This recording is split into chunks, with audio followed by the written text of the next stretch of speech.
Ron, another question coming. Ron, can you tell us of your first experience with the Alliance? When did you connect with them, and how did that connection occur? Well, in our last 5 minute, and I kind of touched on this.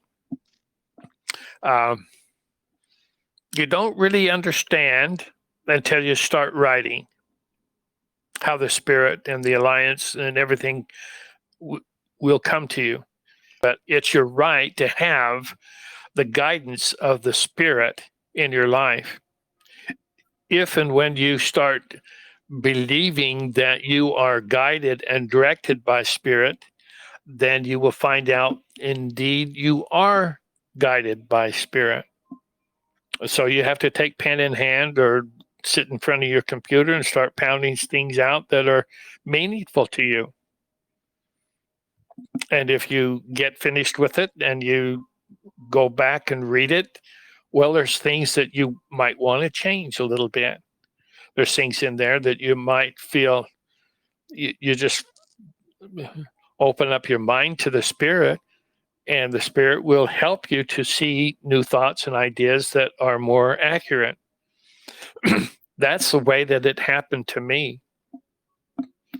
It took me 6 years to come up with Love One Society. And from the beginning to the end, it was an entirely changed.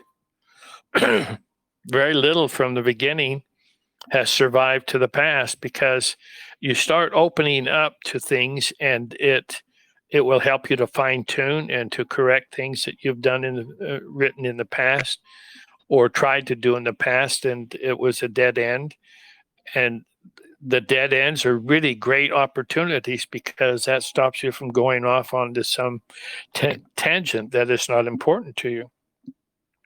So just allow yourself to get in there and do it. That's how the spiritual writings took place for me. Now,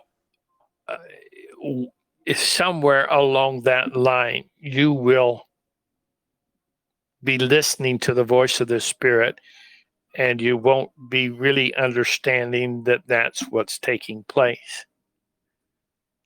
You won't recognize it as the voice of the Spirit, but you're responding to it, and the Spirit is there helping you. And then you open up to that reality. And you open up to the reality that the Spirit speaks to you, and you can ask questions.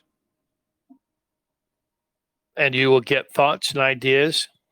They'll say, oh, that's just my imagination. Well, those who tell us that's just your imagination.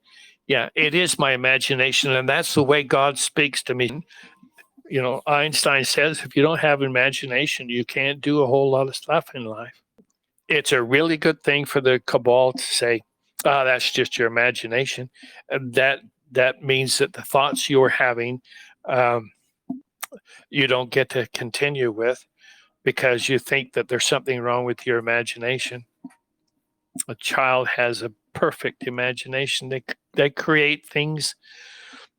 Say to a 5-year-old, draw me a picture of God. Oh, I can do that. Let me show you. And it's just this little stick figure with the head on there. Well, is that not God? For him, it is.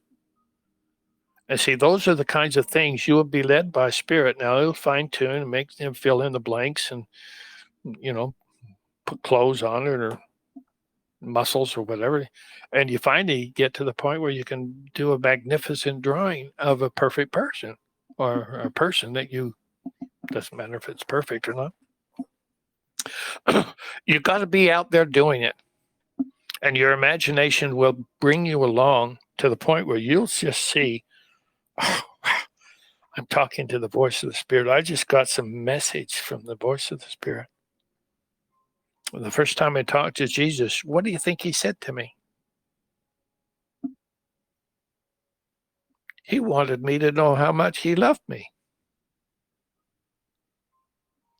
And he wanted me to know that he was always there with me, always has been there with me. I didn't know that. That's pure love that came through. And that's what I respond to when I'm writing. I respond to the love, and it's always there. I hope that helps. Wow. Excellent. Excellent. Excellent, Ron. So we are going to come back and have another question with you. So appreciate it. You're welcome.